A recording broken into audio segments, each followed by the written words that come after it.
Bonjour à tous et bienvenue sur notre chaîne YouTube, la chaîne de Ligne Droite. Je vous invite à vous abonner à cette chaîne, à aimer, à partager, à commenter ces vidéos. C'est très important pour notre référencement et c'est une manière de nous soutenir. Merci à vous tous. Et oui, parce que nos gouvernements ont toujours de riches idées, et face à la flambée des prix du carburant, qui viennent à nouveau d'atteindre leur niveau record depuis février, certains gouvernements ont des idées, on va dire, radicales. Interdire notamment à la population, tout simplement, de se déplacer, de prendre leur voiture. Alors, il y a deux derniers cas en date. Le gouvernement irlandais qui a réfléchi à 3 scénarios possibles de pénurie. Alors, il y en a un qui serait le moins grave, avec une baisse de 20% des importations de carburant en septembre, mais ils pourraient utiliser leurs réserves. Un scénario plus intermédiaire avec 35% de pénurie, et un scénario grave selon lequel l'Irlande n'aurait plus assez de carburant pour faire tourner le pays en février. Et il se trouve que dans ce scénario grave, qu'envisage l'Irlande pour réagir, eh bien un confinement, tout simplement, que tous les travailleurs non essentiels restent à la maison et limitent leurs déplacements en voiture. Seule une centaine de stations-service seraient alors approvisionnées et ne fourniraient du carburant qu'aux travailleurs essentiels. Il faudrait évidemment prouver que vous êtes essentiel ou non essentiel. Donc les soignants, les agriculteurs par exemple, eux, pourraient se déplacer et les autres, non. Ce qui vaudrait finalement un confinement énergétique, si on peut l'appeler comme ça. Alors, un scénario qui reste malgré tout assez improbable, en tout cas, puisque l'Irlande ne dépend pas majoritairement de la Russie pour ses importations de pétrole, donc normalement, il n'y a pas de problème de pénurie. Mais ce qui est intéressant, c'est quand même qu'on aille jusqu'à envisager ce type de scénario et de confinement. Alors, on se tourne vers un autre pays, l'Allemagne. Nos voisins allemands, eux, pourraient subir des lois assez contraignantes pour endiguer la hausse du prix du carburant. C'est notamment la présidente du parti SPD, Saskia Esken, qui a annoncé une série de mesures qu'elle aimerait mettre en place. Et parmi elles, alors il y a la réduction de la vitesse maximale sur certains axes routiers, ça on connaît en France déjà. Et puis elle pourrait également s'appuyer sur une loi ancienne des années 70 qui a récemment été modifiée et qui rend possible tout simplement l'interdiction de circulation pour toutes les voitures. Alors là, uniquement le dimanche, on est quand même plus ouvert qu'en Irlande, sauf cas exceptionnel. En bref, donc, il serait interdit de prendre le volant le dimanche afin de réduire la demande en carburant. Alors, gageons qu'en France, on reprendra toutes ces bonnes idées. En général, on aime bien reprendre les bonnes idées des autres pays. Et en tout cas, ce qui est sûr, c'est qu'on voit donc apparaître, après un pass sanitaire, un pass énergétique. Alors pour parler, justement il y a trop de passes partout, pour parler de tous ces nouveaux passes, de tous ces nouveaux contrôles sociaux, environnementaux, énergétiques, et nous sommes avec Guillaume Travers. Bonjour Guillaume Travers. Bonjour Clémence. Vous êtes économiste, essayiste, collaborateur pour la revue Éléments. Nous recevons dans quelques instants François Bousquet. Vous êtes notamment l'auteur d'Économie médiévale et société féodale à la Nouvelle Librairie, puis dernièrement la Société de surveillance, stade ultime du libéralisme, toujours à la Nouvelle Librairie. Alors, vous aviez peut-être entendu parler de ces idées, en tout cas développées dans les différents pays. Est-ce que cela vous étonne, Guillaume Travers ? Alors, pas complètement. Je pense qu'il y a vraiment 2 sujets qu'il faut distinguer de manière très nette. Il y a le premier sujet qui est vraiment le sujet énergétique. Est-ce qu'il y a ou non une pénurie de pétrole et est-ce qu'il faut agir pour la pénurie potentielle de pétrole ? Et sur ce sujet-là, je pense que c'est globalement une bonne chose qu'on s'interroge sur les bonnes manières de résoudre la pénurie de pétrole. On sait par exemple que probablement le pic pétrolier, c'est-à-dire le moment où on extrait le plus dans le monde, est passé, y compris pour les pétroles de schiste non conventionnels. Mais la deuxième question, évidemment, qui est totalement différente, c'est quelle est la bonne manière d'agir dans un contexte où, à l'avenir, peut-être pas dans 3 mois ou dans 6 mois, mais dans quelques années, le pétrole va être beaucoup plus rare. Et c'est là, je crois, que le vrai problème se trouve, c'est qu'en fait, le pétrole, si l'on peut dire, c'est l'énergie qui est vraiment au cœur de notre système. C'est un peu ce qui fait finalement les physiciens de ce qui fait que les choses bougent, ce qui fait qu'on va au travail, qu'on va visiter ses proches, etc. C'est le pétrole, c'est l'énergie en tout cas. Et que tout notre modèle de société est construit là-dessus. Et je crois qu'effectivement, poser la question de comment on résout la pénurie de pétrole sans du tout remettre en question le modèle de société dans lequel on vit, c'est très dangereux.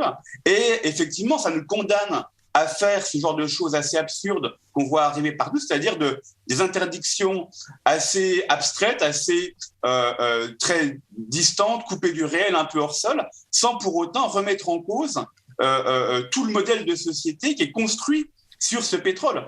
Évidemment, nos ancêtres ont vécu sans pétrole ou avec beaucoup moins de pétrole, ou pour la plupart d'entre eux sans aucun pétrole, mais par exemple les hôpitaux, les services publics, les écoles, etc. étaient beaucoup plus proches géographiquement. Les gens vivaient beaucoup plus proches de leur famille, par exemple.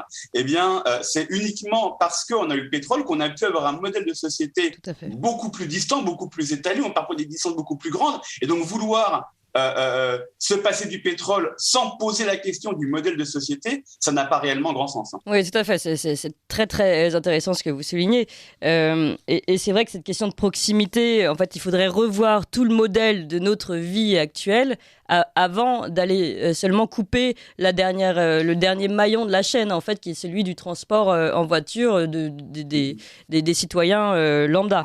Donc ça, c'est une vraie question. Et puis, il y en a une deuxième, c'est que ce qui est intéressant, c'est qu'il y avait peut-être d'autres idées à développer en cas de pénurie, peut-être tout simplement, je sais pas, alors là, soyons fous, mais revenir aux calèches ou ce genre de choses-là.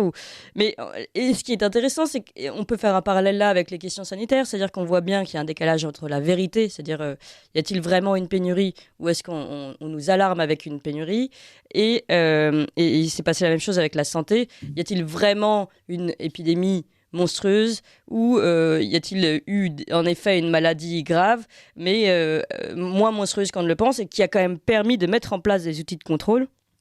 Et là, on voit la même chose opérer ici, des outils de contrôle qui commencent à être développés dans certains cercles de pensée, dans certains gouvernements. Et ici, le contrôle environnemental. Ce qui est intéressant, c'est que c'est toujours un peu le même schéma. C'est-à-dire que même si on n'est pas encore arrivé à l'obligation de passer à l'action, on est déjà dans une idée de contrôle de la société. Alors, je pense qu'effectivement, il y a une idée qui m'est très chère et qui est très importante, je pense. C'est fondamentalement... nos dirigeants ou les dirigeants européens, occidentaux, peu importe, ont tendance à ne voir les choses que sous l'angle de problèmes techniques. C'est-à-dire qu'effectivement, si y a un problème technique qui est comment on résout le fait qu'il y ait moins de pétrole, eh bien la technique la plus simple, c'est effectivement on ferme les stations essence ou on ferme les réservoirs des voitures avec voilà. Et donc de fait, on a résolu le problème. Sauf qu'en fait, comme je le disais, une telle mode de pensée qui résout les problèmes techniquement les uns après l'autre comme ça est un problème qui, en fait, un mode de pensée qui ne comprend absolument rien la globalité du problème politique. À la globalité du problème, à ce que je pourrais appeler une pensée un peu écosystémique qui implique de voir l'ensemble du modèle social ou du modèle économique de société dans lequel on pourrait vivre. Et ça, c'est à mon avis le plus grave, c'est qu'en fait, on a complètement renoncé, ou en tout cas beaucoup de nos dirigeants, et par exemple la Commission européenne, je crois vraiment l'exemple type de tout cela, à poser la question de quel modèle de société on veut, et puis à dire, du coup, si on veut un modèle de société, par exemple, beaucoup plus local, beaucoup plus enraciné, beaucoup plus territorialisé, eh bien, de fait, ce modèle-là sera moins gourmand en énergie. Mais on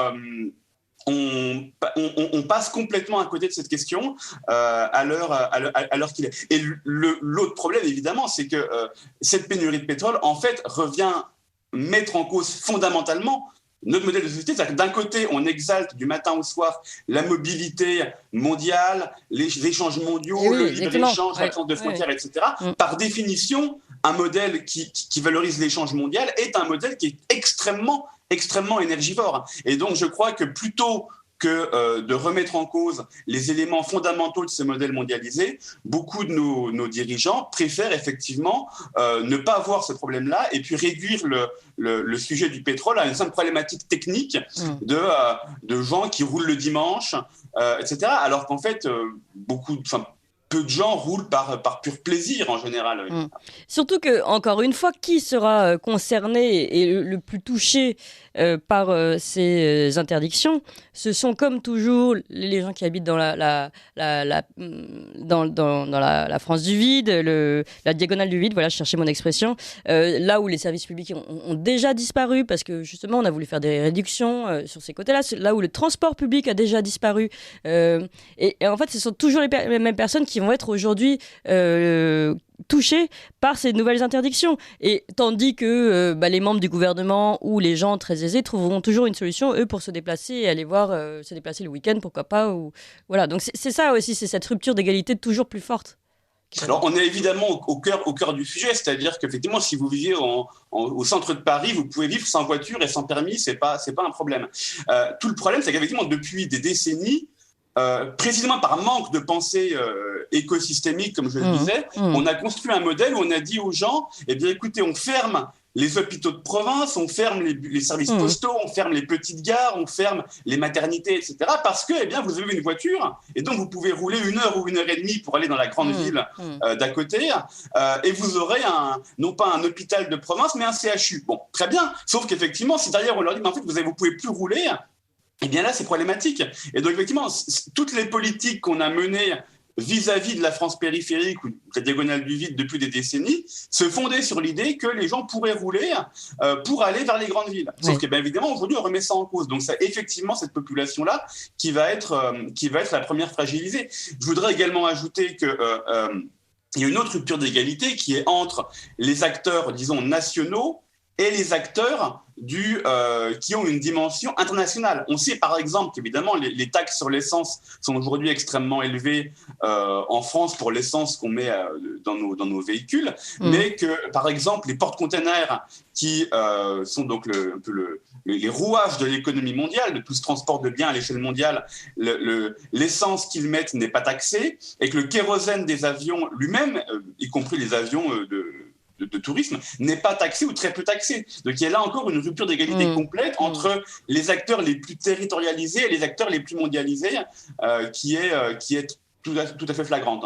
Alors, une dernière question, Guillaume Travers, puisqu'en fait, on a envie d'appeler de nos voeux cette pensée écosystémique qui inviterait à un retour à un monde plus local, plus enraciné, ou avec une logique de territoire et donc des services à proximité pour éviter cette consommation de pétrole. Mais qui aujourd'hui peut porter cette pensée systémique ? Alors, on a reçu nous récemment Hervé Juvin qui a écrit un livre à ce sujet chez nous. Est-ce que vous voyez en ce moment des politiques, à part Hervé Juvin et vous-même, Guillaume Travers, qui portent cette pensée-là, qui en effet serait la meilleure solution ? Alors je pense qu'effectivement Hervé Juvin est un de ceux qui a le plus réfléchi à ces sujets-là et qui a la pensée la plus intéressante sur ce genre de choses.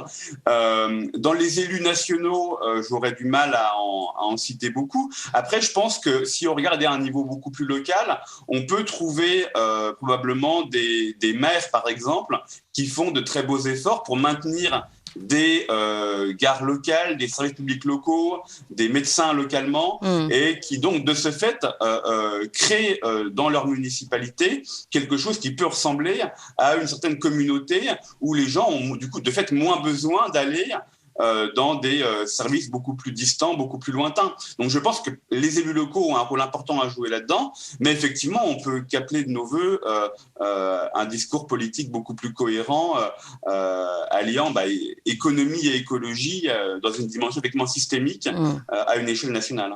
Eh bien, chers auditeurs, je vous invite donc à relire ce livre d'Hervé Juvin chez nous, à la Nouvelle Librairie d'ailleurs, l'édition de la Nouvelle Librairie, puis celui de Guillaume Travers, La Société de surveillance, stade ultime du libéralisme. Une fois que vous aurez lu ces 2 livres, à mon avis, vous aurez tout compris. Merci beaucoup, Guillaume Travers. Vous appréciez cette émission ? Alors aidez Radio Courtoisie à en produire d'autres, en indépendance totale. Rendez-vous sur soutenir.radiocourtoisie.fr. Merci d'avance.